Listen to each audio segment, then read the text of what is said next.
ఏంటి మరి సంగతులు ఎలా ఉన్నారు అందరూ బాగున్నారా? Welcome back to happy home vlogs. Today recipe చల్లచల్లని కుల్ఫీ, సాఫ్ట్గా చాలా టేస్టీగా ఉంటుంది. సమ్మర్ వచ్చేసింది కదా, పిల్లలు ఎక్కువగా కుల్ఫీ కావాలి, ఐస్ క్రీమ్ కావాలి అడుగుతూ ఉంటారు. దానికోసమే ఇంట్లో ఉన్న ఎలాంటి మౌల్డ్స్ లేకుండా ఇంట్లో ఉన్న పదార్థాలతోనే ఎలా చేసుకోవాలో చూసేద్దామా. దీనికోసం ముందుగా ఒక ప్యాన్ తీసుకొని 1/2 లీటర్ పాలను తీసుకున్నాను. అలాగే ఒక 10 to 15 కాజు తీసుకొని హాట్ వాటర్ పెట్టేసి నానబెట్టుకున్నాను. అలాగే బాదం ఇక్కడ నేను కొంచెం ఎక్కువ తీసుకుంటున్నాను, 15 to 20 వేసుకునేసి ఇలాగా హాట్ వాటర్ వేసుకున్నాను. అలాగే మిల్క్ పౌడర్ కూడా 4 టేబుల్ స్పూన్స్ వేసుకున్నాను. నాకైతే 4 టేబుల్ స్పూన్స్ సరిపోలేదు, 5 టేబుల్ స్పూన్స్ వేసుకున్నాను. తర్వాత అది కూడా వీడియోలో వస్తుంది. దీన్ని నీట్గా ఇలాగా మిక్స్ చేసుకున్నాను అనమాట. లేదంటే ఇదేం త్వరగా కలిసిపోతుంది, కానీ ఉండలు ఉండకూడదని అలా మిక్స్ చేసుకున్నాను. అలాగే డ్రై నట్స్ కూడా. ఈలోపు మిల్క్ బాగా బాయిల్ అవ్వడం స్టార్ట్ అయిపోతుంది, తిప్పుతూనే ఉండాలి. ఇది కొంచెం బాగా పొంగులు వచ్చిన తర్వాత మనం ముందుగా కలిపి పెట్టుకున్న పాలపొడి కూడా వేసుకొని నీట్గా ఇలాగా కలుపుకోవాలన్నమాట. ఇలా మేగడ రాకుండా చుట్టూరంతా కూడా కలుపుకోవాలి. ఈలోపు అన్నీ సోకై ఉంటాయి. బాదం పప్పు పొక్కులు తీసుకొని అన్నిటిని కలిపి ఇలాగ మిక్సీ జార్లో మిక్సీ పట్టుకోవాలి. మంచి ప్యూర్ ఇలాగ వస్తుంది. మీకు ఒకవేళ ఇక్కడ నేను వెనిలా ఎసెన్స్ వేశాను.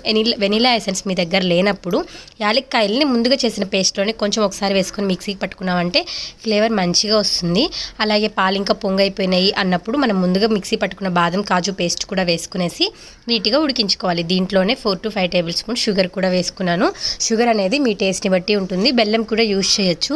ప్రతి దాంట్లో మనము షుగర్ అవాయిడ్ చేయాలని బెల్లమే పెట్టకూడదు. పిల్లలకి అవి ఇవి అన్నీ అలవాటు చేయాలి. కాబట్టి నేను అప్పుడప్పుడు షుగర్ వాడతాను, అప్పుడప్పుడు బెల్లం కూడా వాడతాను.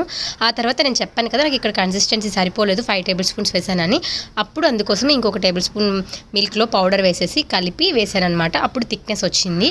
ఇంకా తర్వాత మిగిలిన డ్రై నట్స్ కూడా వేసుకున్నాను. ఇక్కడ మీకు కావాలంటే పిస్తా కూడా వేసుకోవచ్చు. మీరు ఇక్కడ నేను మిల్క్ పౌడర్ యూజ్ చేశాను కదా, మీరు కస్టర్డ్ పౌడర్ కూడా యూజ్ చేసుకోవచ్చు. కస్టర్డ్లో ఉండేదానికంటే కూడా మిల్క్ పౌడర్లో కెమికల్స్ తక్కువ ఉంటాయి కాబట్టి నేను మిల్క్ పౌడర్ని ప్రిఫర్ చేశాను అనమాట. అంతే, ఇది రెడీ అయిపోయింది కుల్ఫీ మిక్చర్. దీన్ని చల్లార్చి పెట్టుకొని మనం చేయి పెట్టగలిగే అంత చల్లగా అవ్వాలి. అప్పుడు అలా చల్లగా అయిన దాన్ని మిక్చర్ని చూసారా థిక్నెస్ వచ్చింది. ఒకవేళ మీకు ఇది కొంచెం థిక్గా అనిపించి లమ్స్ లాగా అనిపించిందంటే ఒక్కసారి మిక్సీ పట్టుకున్నారంటే మీకు మంచిగా వస్తుంది, బాగా తొందరగా ఫ్రీజ్ అవుతుంది కూడా. ఆ తర్వాత నేను ఇక్కడ కావాల్సినవి తీసి పెట్టుకున్నాను. దీనికోసం నేనైతే ఇంట్లో ఉన్న టీ గ్లాస్లే తీసుకున్నాను. అలాగే మంచి ఒక క్లాత్ని తీసుకొని నీట్గా వాష్ చేసుకొని చిన్నవిగా నాకు కావాల్సినంతగా కట్ చేసి పెట్టుకున్నాను. ఈ క్లాత్ని నీట్గా టై చేయడం కోసం హెయిర్కి వేసుకున్న బ్యాండ్స్ ఉంటాయి కదా, డీలక్స్ బ్యాండ్స్ అది అంటారు కదా, ఆ బ్యాండ్స్ తీసుకొని పెట్టుకున్నాను అనమాట. ఇక్కడ నాకు ఎంత కావాలో అంతవరకు ఈ మిక్చర్ని వేసుకునేసి ఈ క్లాత్ని పెట్టాను. ఈ క్లాత్కి చిన్న హోల్ వేసుకున్నాను నేను ఇక్కడ. మీరు ఇంట్లో ఏదైనా క్లాత్ ఉంటే వేసుకోవచ్చు, మస్లిన్ క్లాత్ అట్లాంటివి కూడా, లేదు మీ దగ్గర ఫాయిల్ పేపర్ ఉంటే అవి కూడా పెట్టుకోవచ్చు.